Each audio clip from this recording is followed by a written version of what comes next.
তথাকথিত যুদ্ধবিরতির পর গাজার পরিস্থিতি স্থিতিশীল করতে যুক্তরাষ্ট্র প্রস্তাবিত আন্তর্জাতিক বাহিনীর ম্যান্ডেট অনুমোদন করেছে জাতিসংঘ নিরাপত্তা পরিষদ, তবে তা প্রত্যাখ্যান করেছে হামাস। এদিকে গাজা শহরের একটি স্কুলের আশ্রয়কেন্দ্রে ইসরায়েলি ড্রোন হামলায় আহত হয়েছে অন্তত 13 ফিলিস্তিনি।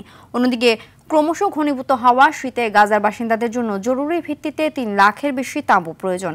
ইমতিয়াজ আহমেদের report.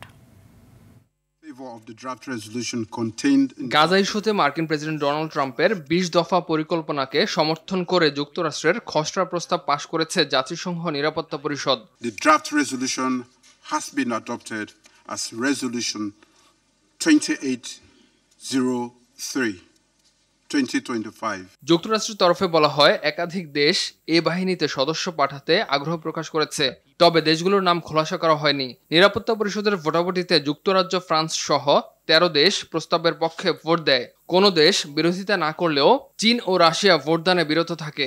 For joining us in charting a new course in the Middle East for Israelis and Palestinians and all the people of the region alike.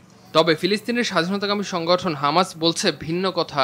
গাজায় কোনো বিদেশি সামরিক বাহিনীর উপস্থিতি মেনে নেওয়া হবে না বলে সাফ জানিয়ে দিয়েছে সংগঠনটি। হামাসের ভাষ্য, এটি ফিলিস্তিনিদের অধিকারের দাবি পূরণ করে না।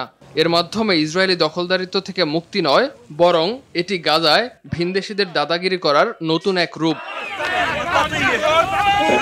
এরই মধ্যে গাজা শহরের একটি স্কুলের আশ্রয়কেন্দ্রে ড্রোন হামলা চালিয়েছে ইসরায়েলি সেনারা।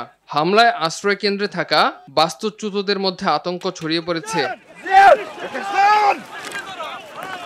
এদিকে ক্রমশ বেড়ে চলা শীতের প্রকোপে গাজার সংকট আরও তীব্র হচ্ছে। ঘরহারা ফিলিস্তিনিদের জন্য জরুরি ভিত্তিতে প্রয়োজন অন্তত 3 লাখ তাঁবু। পর্যাপ্ত আশ্রয় না থাকায় খোলা আকাশের নিচে দিন কাটাচ্ছে হাজারো পরিবার। বিশ্লেষকরা বলছেন, আন্তর্জাতিক বাহিনী নিয়ে রাজনৈতিক টানাপোড়েন গাজা ভূখণ্ডকে আরও অনিশ্চয়তার দিকে ঠেলে দিবে। ইমতিয়াজ আহমেদ, RTV।